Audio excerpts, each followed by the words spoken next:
This is an ODB Films production. Visit odbfilms.com today. In Latin, Renovo means to renew, restore, or revive. This show is all about growing in our understanding and practice of faith. Past episodes are available wherever you like to listen to podcasts. I'm Doug Tuke, Vice President of Ministry Advancement at ODB Films, and today we talk about stuff you can buy from monks or monastic products or lots of other different kinds of products, and we're going to talk about that too. What's the difference between all these things like monasteries, abbeys, hermitages, convents? We'll get into that in a second. But I love buying monk stuff. We did a show on beer, specifically Trappist beer, not too long ago, and I love that show. That show got a ton of feedback. So check that out. We won't be talking about beer, even though beer is a wonderful trophy of monasteries.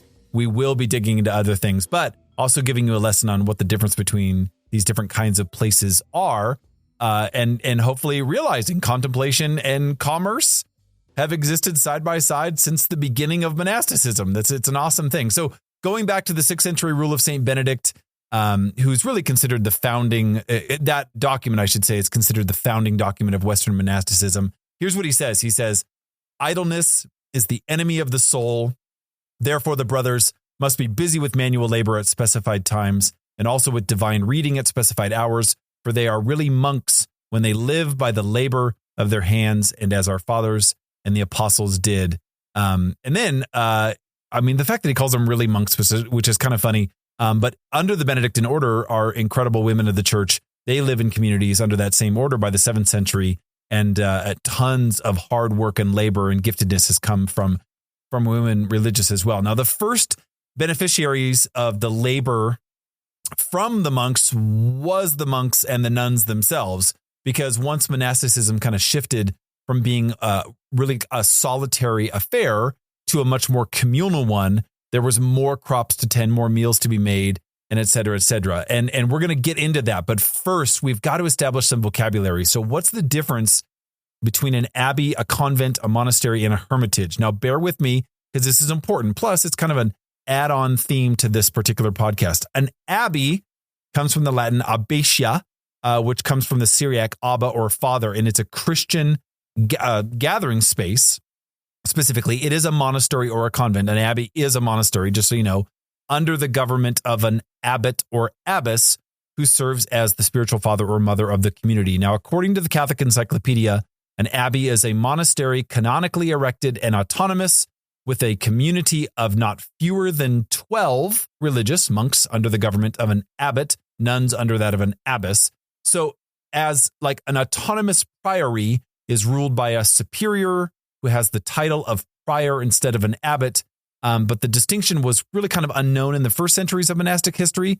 So the 12 great cathedral priories of England, which were governed by a prior, the diocesan being considered the abbot. So that's where this is where it gets a little bit tough. Now, other priories were founded as different cells or offshoots from great big abbeys, and then they remained kind of dependent on the parent house, by whose abbot the prior was appointed and then was removed at will as well. So originally the term monastery designated both in the East and in the West the dwelling of kind of a solitary or of a community, while all these other different kind of titles were applied solely to different houses of communities. Yeah, that's confusing, but it's all there. It's all there. Okay, what's a convent?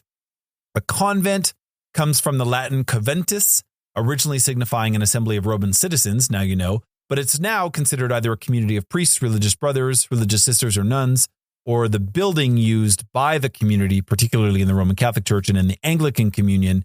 In modern English usage, which is the way you hear it more along the lines of today, convent almost always refers to a community of women, while monastery, priory, or friary are used for men. But in historical usage, they are actually totally interchangeable. Now, technically, monastery is a community of monastics, whereas a convent is a community of mendicants, a friary specifying a male community specifically, and then a canonry or a canonry as a community of canons, regular.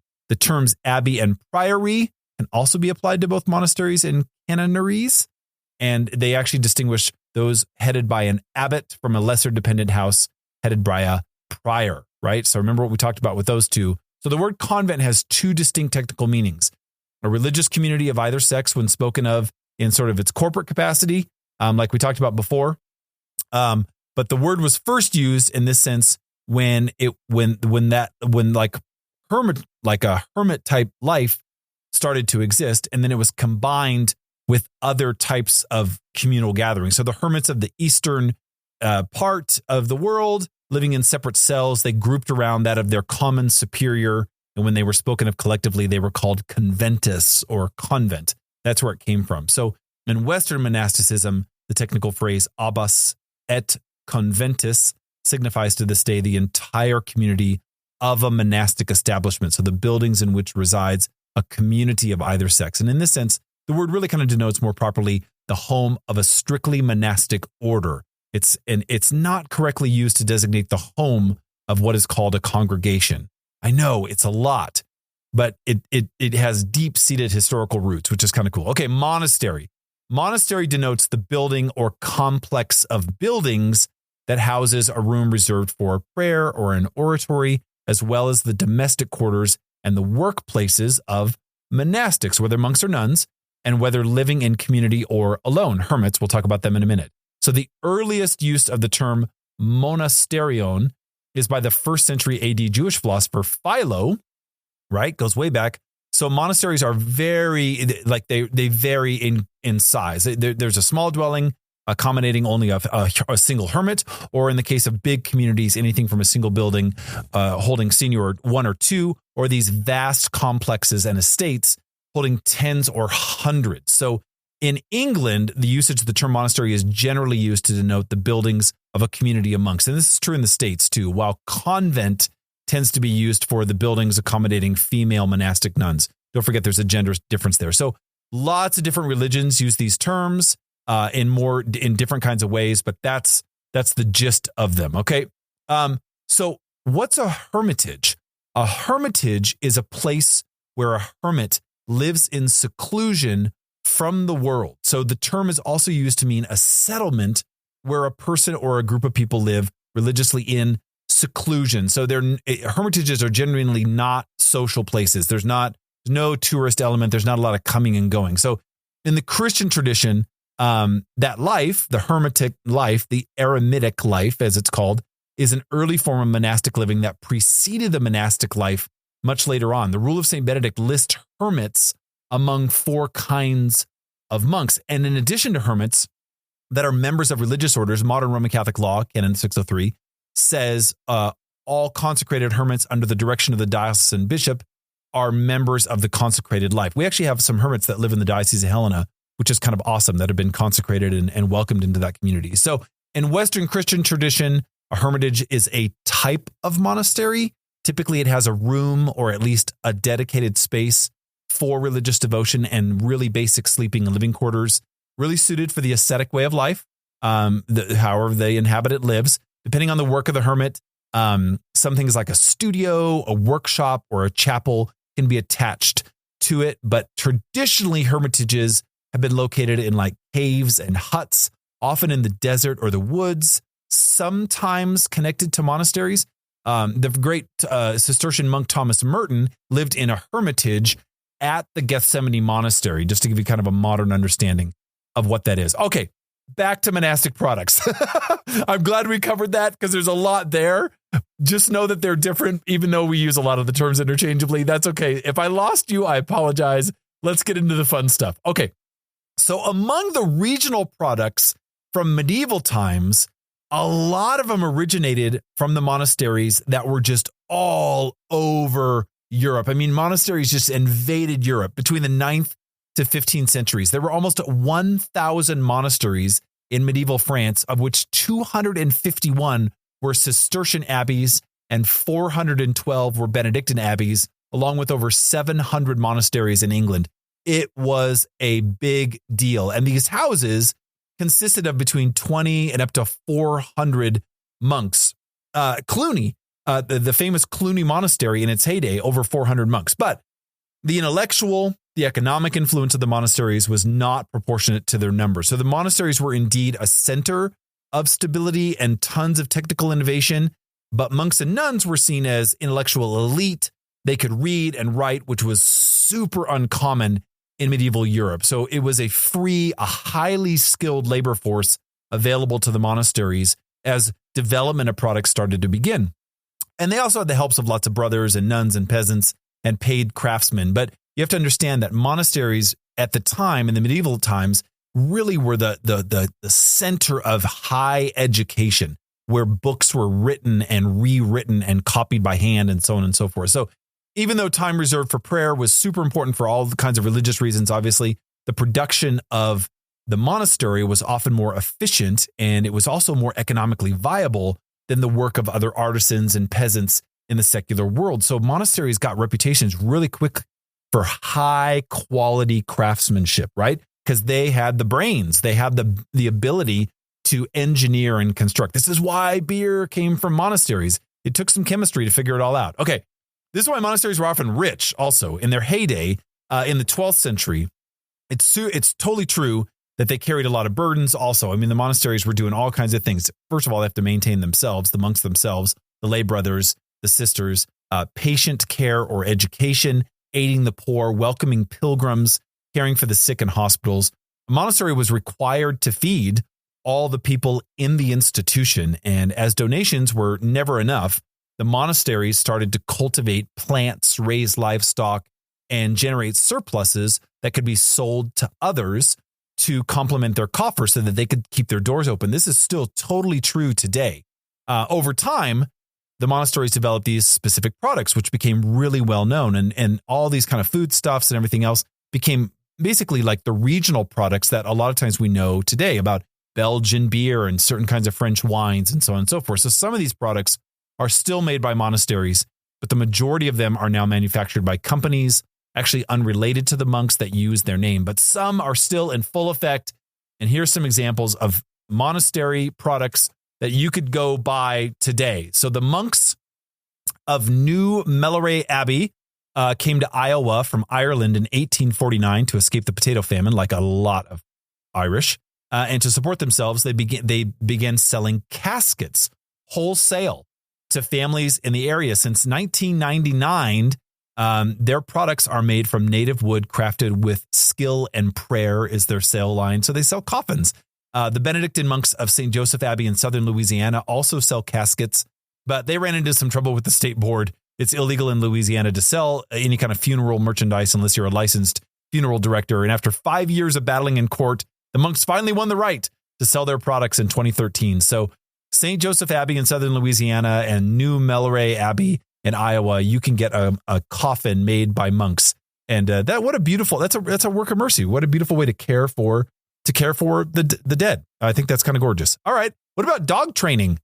If you find yourself with a dog that's really hard to train, you can turn to the monks of New Skeet. New Skeet is the collective term for two different Orthodox Christian monastic communities in Cambridge, New York. It's geographically in the town of White Creek. The monks of New Skeet are a men's monastery that were founded in 1966, and then the Nuns of New Skeet, a woman's monastery founded in 1969, and they offer helpful advice and tips for keeping your dog in line, and they sell a DVD series that gives you the lowdown on how to train your dog with the New Skeet approach. Check out their website. It's just a riot. It's really fun to watch. So if you want appropriate snacks to go with your dog lessons, they also sell dog treats. They make dog treats, and the snacks are made with these like parsley and mint to keep your dog's breath fresh, because we know that's important. And you can buy them in bulk, or you can buy just one bag. Thank you, monks of New Skeet and incredible sisters of New Skeet. That's great. So what about lip balm?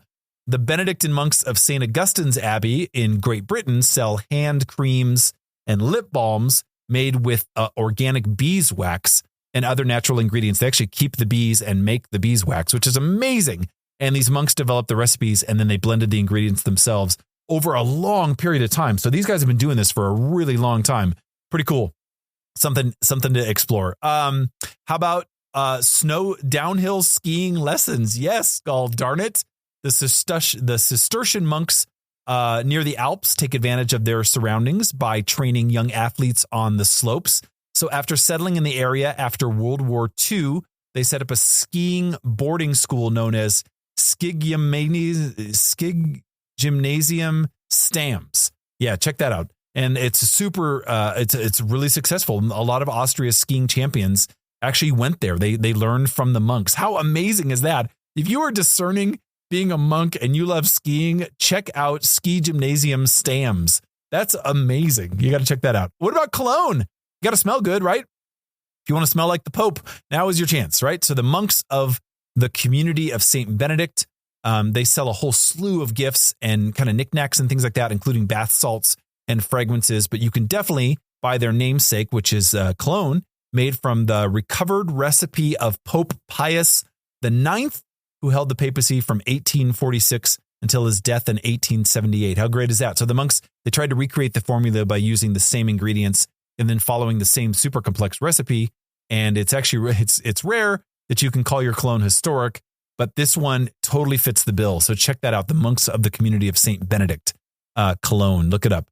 How about Advent calendars, specifically cat Advent calendars? Monastery Greetings, which is a website. They sell items made by different kind of abbeys, convents, and monasteries and hermitages. And the website sells like 1,600 products and works with some like 75 different monasteries around the world. The founder, his name is Will Keller. He kind of works to help monasteries get their products online and more accessible. And because of this website, you can now get a kitten Advent calendar for all the crazy cat people you know. I couldn't find the name of the actual monastery, but you can check out Monastery Greetings and find the cat Advent calendar. Yeah, bring it on. Hot sauce. I'm a huge pepper sauce fan. It's known as monk sauce, and the spicy condiment comes in two varieties, red habanero and green habanero. The peppers are grown in the gardens of Subiaco Abbey by Benedictine monks. Their website, look up monk sauce, promises that the taste is, quote, not only massively hot, but also one that is intensely flavorful. I'm going to check that one out. I haven't ordered that yet, but I'm going to do it. Not Catholic monks, but I wanted to throw this in there because I loved it so much. How about a drink? How about a cocktail? How is it that Catholic monks have not done this? But in Japan, a monastery, a Buddhist monastery, took brewing a step further and they opened a bar. And the bar is meant to be this casual environment for spirituality. Quote, when people have had a few drinks, it's often easier to communicate with them on spiritual matters here than it is talking at a temple.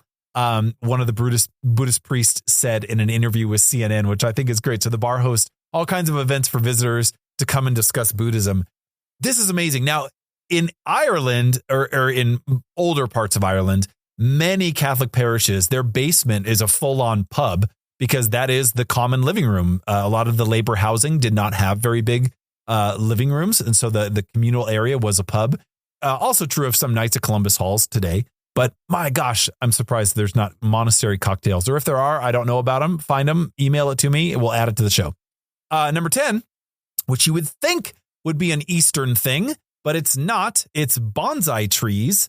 The Cistercian monks at the Monastery of the Holy Spirit have been tending a bonsai garden in Georgia for 35 years. And they offer these little miniature plants, pottery, and accessories at their Abbey Garden Center. And visitors are encouraged to create and tend their own bonsai plants. Isn't that awesome? And here's a bonus. The Cistercian Abbey of Our Lady of Spring Bank was known for making their money by selling ink and toner cartridges online. Check it out. Their website, lasermonks.com, it came about when their superior, Reverend Bernard McCoy, noticed how expensive toner was. And the website was a huge success, and it made $4.5 million in revenue in 2008. Oh my gosh. But unfortunately, as a result of debt and dwindling membership, the Abbey actually closed in 2011. How devastating is that? So if you know about monastic products or you know ones that you love, share them. Send me an email and I'll blast it out there. But I love that the incredible gathering of our religious orders still provides gifts that help sustain their doors, keep them open, and keep praying for us, all of us people out here in the world that don't live in monasteries, convents, hermitages, or abbeys. Thank you for listening. Sincerely, we are partners in the journey of faith. I hope you will share this Renovo podcast with friends and foes. Send your topic suggestions, questions, and or comments to doug@odbfilms.com. Always remember to engage the tradition and live the conversion. Until next time, God bless.